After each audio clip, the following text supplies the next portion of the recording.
کیا آپ نے کبھی سوچا کہ اس تیز رفتار زندگی میں جہاں ہر لمحہ ایک نئی دوڑ ہے، ہم سکون اور کامیابی کیسے حاصل کر سکتے ہیں؟ ہم مختلف ماہرین کی کتابیں پڑھتے ہیں، سیمینار میں شرکت کرتے ہیں، موٹیویشنل اسپیکر کو سنتے ہیں، لیکن پھر بھی وہ اندرونی سکون اور حقیقی کامیابی حاصل نہیں کر پاتے۔ مگر ایک روشنی کا مینار ہے، ایک ایسا راستہ جو صدیوں سے آزمودہ ہے، جو ہمیں وہ سکون اور حقیقی کامیابی دے سکتا ہے جس کی ہم تلاش میں ہیں۔ آئیے اس ہستی کی طرف رجوع کریں جو رحمت للعالمین ہے، جن کی زندگی خود ایک مکمل رہنمائی ہے۔ تو بنا ٹائم ضائع کیے چلتے ہیں جی آج کی اس ویڈیو طرف۔ اگر یہ ویڈیو آپ کی زندگی میں کوئی ویلیو ایڈ کرے اور آپ کی ریسرچ اور علم کے سفر کو آسان بنائے تو ویڈیو کو لائک اور چینل کو سبسکرائب کرنا نہ بھولیے گا۔ کامیابی کی تلاش میں ہم دنیا بھر کی کتابیں پڑھتے ہیں، موٹیویشن اسپیکر کو سنتے ہیں، سائنسی ریسرچ کا سہارا لیتے ہیں، مگر کیا آپ جانتے ہیں کہ آج سے 1400 سال پہلے نبی کریم صلی اللہ علیہ وسلم نے وہ تمام اصول اپنی سنتوں کے ذریعے ہمیں سکھا دیے جو آج دنیا کے کامیاب ترین قومیں اپنا کر فائدہ اٹھا رہی ہیں۔ تو آئیے جانتے ہیں کہ ایسی کون سی سنتیں ہیں جو دنیا اور آخرت کی کامیابی کی کنجی ہیں، جنہیں جدید ریسرچ بھی کامیابی کا راز مان چکی ہے۔ پوری دنیا کی کامیابیاں، سکون، علم و حکمت ایک ہستی کے قدموں میں نظر آتی ہیں، محمد مصطفیٰ صلی اللہ علیہ وسلم، جنہوں نے وقت کو ایسے استعمال کیا کہ 23 سال میں دنیا بدل ڈالی۔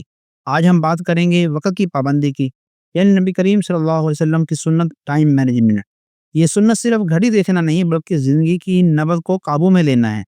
یوں تو قرآن پاک کی اور احادیث کی روشنی میں دیکھیں تو وقت کی اہمیت کے بارے میں متعدد آیات اور احادیث واضح ہیں جو اس کی اہمیت کو اجاگر کرتی ہیں۔ قرآن پاک میں فرمایا یا اللہ تعالیٰ نے کہ والعصر کہ زمانے کی قسم، امام راضی رحمۃ اللہ علیہ فرماتے ہیں کہ اللہ تعالیٰ کا زمانے کی قسم کھانا اس کی اہمیت کو اجاگر کرتا ہے، یعنی اس کی قیمت ہمارے جو وہم و گمان سے بڑھ کر ہے۔ اسی طرح بار بار قرآن پاک میں فرمایا کہ مقررہ وقت پر عمل کرو، مقررہ وقت کے اندر اپنے کاموں کو سر انجام دو، خاص طور پر عبادت کے اوقات کو۔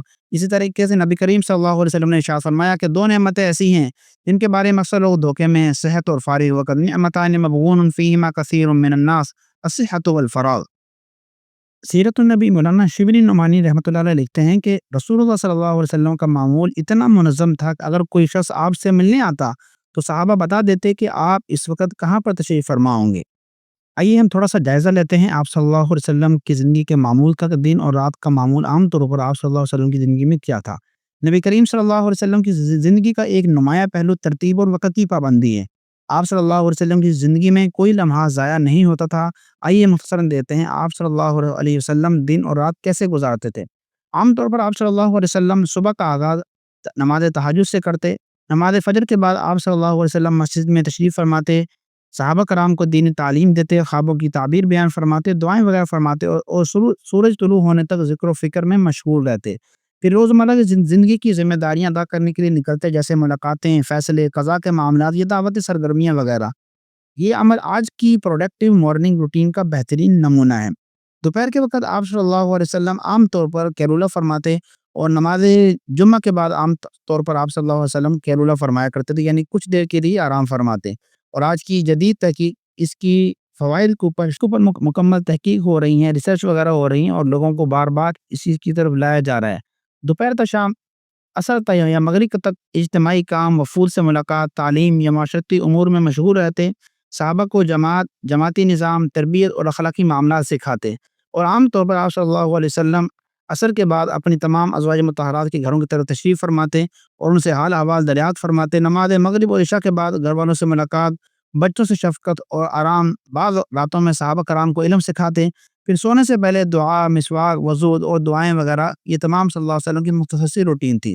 لیکن اس کے بعد عام طور پر آپ صلی اللہ علیہ وسلم نے جس کے اوپر مکمل پابندی فرمائی ہے وہ ہے آپ صلی اللہ علیہ وسلم نے دن کے روٹین کو باندھ کر رکھا ہے، یعنی مختلف حصوں میں اپنے اوقات کو تقسیم کیا ہے۔ یعنی کہ آپ صلی اللہ علیہ وسلم کے بارے میں ہم یوں کہہ سکتے ہیں کہ نبی کریم صلی اللہ علیہ وسلم کا پورا دن روحانی نظام، نماز، دعا، ذکر، خاندانی نظام، بیوی بچوں کے ساتھ وقت، معاشرتی خدمت، مشورے، فیصلے اور دیگر دعوتی سرگرمیاں، علمی گفتگو، صحابہ کی تربیت اور ان کو علم سکھانا، آرام، تندرستی، قیلولہ اور متوازن نیند وغیرہ، اور سب کچھ بغیر کسی بے ترتیبی کے تھا۔ یہ آپ صلی اللہ علیہ وسلم کی ٹائم مینجمنٹ کا بہترین اصول ہے۔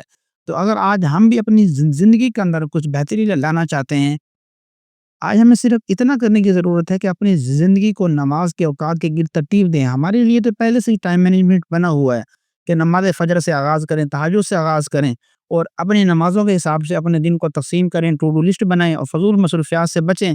تب ہم بھی اسی وقت کی برکت کو پا سکیں گے جس کے بارے میں نبی کریم صلی اللہ علیہ وسلم نے ارشاد فرمایا کہ اللہم بارک لامتی فی بکورہا، کہ اللہ میری امت کو صبح کے وقت میں برکت دے۔ اگر دوستو ہمیں بھی اپنا دن یوں ہی نہیں گزارنا کہ شام ہو اور ہم تھکے بھی ہوں اور ناکام بھی ہوں۔ ہمیں نبی کریم صلی اللہ علیہ وسلم کی سنت اپنانی ہے، وقت کی پابندی، نظم و ضبط، مقصد کے ساتھ جینا۔ اگر ہم صرف 2-3 کام اپنی زندگی کے اندر لے کر آ جائیں، خاص طور پر نمازیں وقت مقررہ پر ادا کریں، کھانا پینا، اسی طرح سونا، اور سیکھیں دوسروں کے ساتھ دوستوں کے ساتھ ملاقات کرنا، تو ہماری زندگی کے اندر بھی بے شمار تبدیلی آ سکتی ہیں۔ اگر آپ چاہیں تو یہ کوئی مشکل فیصلہ نہیں، آج سے دن کی شروعات محمد مصطفیٰ صلی اللہ علیہ وسلم کی سنت کے مطابق کریں، 5 نمازیں اپنے وقت مقررہ پر ادا کریں اور ہر لمحے کو جینے کا فیصلہ کریں، سنت اپنائیں، وقت بچائیں اور کامیابی پائیں۔ ملتے ہیں نئی ویڈیو ساتھ، تب تک کے لیے اللہ حافظ۔